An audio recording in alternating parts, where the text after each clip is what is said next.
Hey coin collectors, Dan the Collecting Man here. Today I've got the next installment of the Tudor Beast out of the Royal Mint in the UK. This is the Queen's Panther.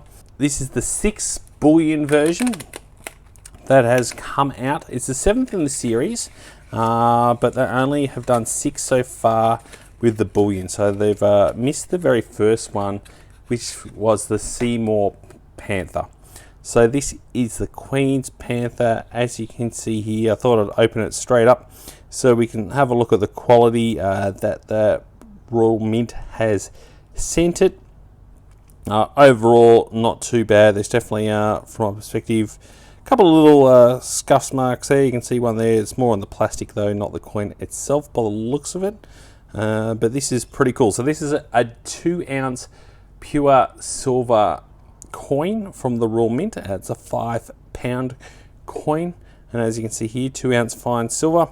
This is the 2025 year Panther, and it's a pretty cool series to get. It's definitely not as good as the Queen's Beast series, but the Tudor Beast is something that unfortunately I wasn't really into the collecting back in the day when the Queen's Beast was out, so I've come in a little bit late. So I'm doing this series and I'm definitely going to getting all of them, and as you can see, I've got all the ones that have been released to date, and they're releasing roughly 2 per year. So this one's obviously quite early in the year, and I think for me, I'm going to go through all the different ones, which is my favorite, which one I think is the most collectible. But let's go through this one first. So these Tudor Beasts come from the Hampton Court Palace in the UK. So there's kind of a bridge as you go along, and then there's these concrete kind of statues, which I'll show up on the screen here, of the actual these kind of beasts that they have. So it's pretty cool, and it's really cool that they put them in these bullion style coins. So you can get them in a proof version. They normally come out a little bit earlier. Then you can also get in gold and platinum, and there's also a 10-ounce silver version as well. So for me, being in Australia, the 10-ounce is not something that I'm really going to collect, but I'm happy with the 2-ounce because the 2-ounce is so cool. So to give you a bit of an indication of what it's like, this is your standard 1-ounce coin. This is a 2024, got my 2025 one on the way. So as you can see, it's the same diameter, but it's the thickness that's the difference. So as you can see here, you've got double the thickness, but the diameter of the actual coin is the same. So you really get that feeling when you're holding that 2-ounce kind of feeling. And as you can see now, I've got a few of them. When you pick them all up, you definitely get that nice weight kind of feeling of silver. So I think it's really cool. Now for the security point of view, here you can see the chain kind of image in the background there. So that's like a chain wire going in the background. That's kind of your security. So it's obviously very hard to fake here. So obviously we've got the Queen's Panther here with its shield.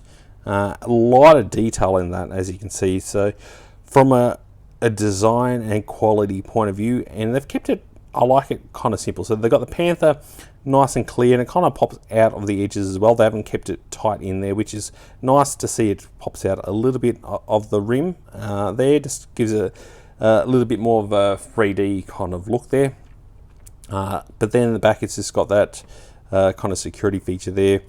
On the obverse here, we've obviously got King Charles. This is the UK version of the effigy, so you haven't got any like his shoulders or the tie or anything else. It's just straight up his side portrait of his head, which is pretty cool. So I'll compare it to some of the older ones. This is the first one in the Bullion edition that came out. This is the Lion of England. This is, for me, by far the most collectible that you have. So if you get this one, this is the one that you want.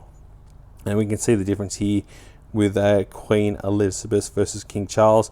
At least here they've kept it very similar. They haven't changed up. Where I've noticed a few other mints, when they've got series going along, soon they've changed the effigy. They've changed up the obverse a bit with the writing, the font style, or the sizing around it as well. Especially like the Perth Mint and the Australian Mint, and even the Australian Mint have frosted some of the King's effigies in the change. So it would have been nice to keep it the same. But at least they've kept it pretty much similar as it goes along, which is a nice way. And they've also kept that kind of chainmail kind of thing, as you can see it as I move it around in the light. they're similar. So Lion of England, that's the one that you want. Now these roughly, for an Australian point of view, around $120 odd, depending on the silver and conversion rate as well. So I bought this direct from the Royal Mint. You may be able to buy it in Australia at some point, but I've noticed it out on the website in the Royal Mint. They're already sold out. I'm sure there'll be more coming back in stock because these are unlimited. There's no max mintage on these, and they are quite collectible, but they sold out initially of the first run, so which I'm definitely happy that I got in there as soon as it was out there. So the next one we've got is the Yale of Beaufort. This one here, as you can see, it's seems to have milk spotted a little bit. You can definitely see the quality difference in that one. It's gone a bit hazy. I mean, I'm not sure if it's the capsule or if it's the coin. I'm guessing, given it's only on one side, it may, you never know, it might be the coin. But yeah, you can see that one. That's not bad. That's, for me, is probably one of my least favorite out of the series. And then we've also got the Bull of Clarence, so that's another cool one there.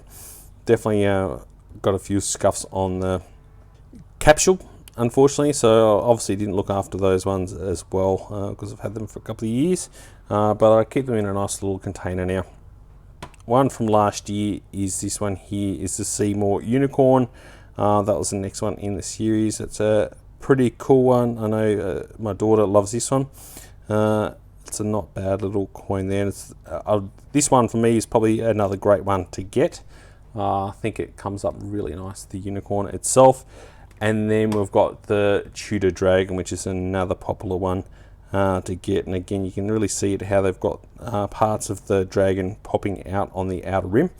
I think that's a nice, neat way of doing it. So looks pretty cool. Definitely for me, it's up there as a pretty good series to get. And I thought I'd compare it. This is probably my favorite, and this is the one that I had to pay a little bit of extra premium on just to get, is this completer set from the Queen's Beast. So I'm guessing that once these are complete and we have all of them, we're going to get the very same kind of completer coin, which will be really cool. And that's something that when this comes out in the coin version, I'll be getting the 10-ounce one, because I would have loved to have a 10-ounce of this when it came out. It's so expensive now to get that.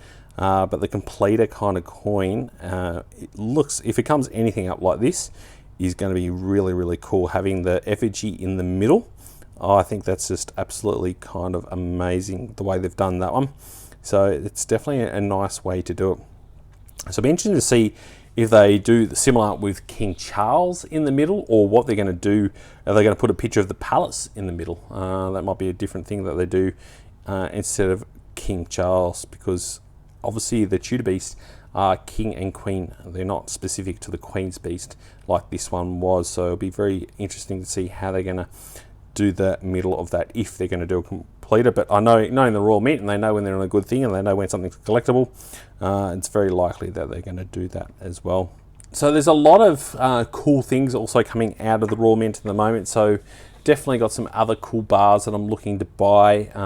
Like I said, this is kind of, obviously in the UK it's winter time, so that's their peak kind of coin release time for them, when Australia, it's a little bit quieter when it comes to releases. So I'll be definitely getting a few of the key favorites out of the UK. I haven't bought much from there from a while, so definitely happy to get some of these. So chuck in the comments if this is something that you collect.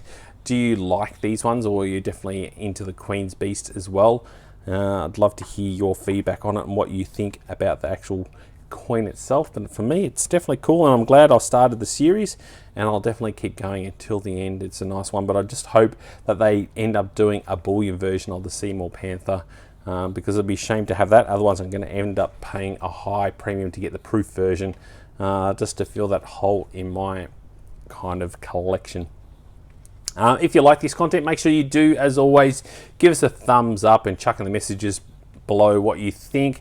And if you're not yet subscribed to Dan the Collecting Man, definitely get in there and give me a subscribe, because there's a lot of cool content and a lot of good videos coming up. Definitely a lot of silver bullion related stuff coming up. So if that's something that you're interested in, make sure you do subscribe, and I'll do some reviews of some future products being released, some really cool stuff coming out. And as always, thanks so much for watching and joining the coin collecting community. I'll catch you in my next video. Dan.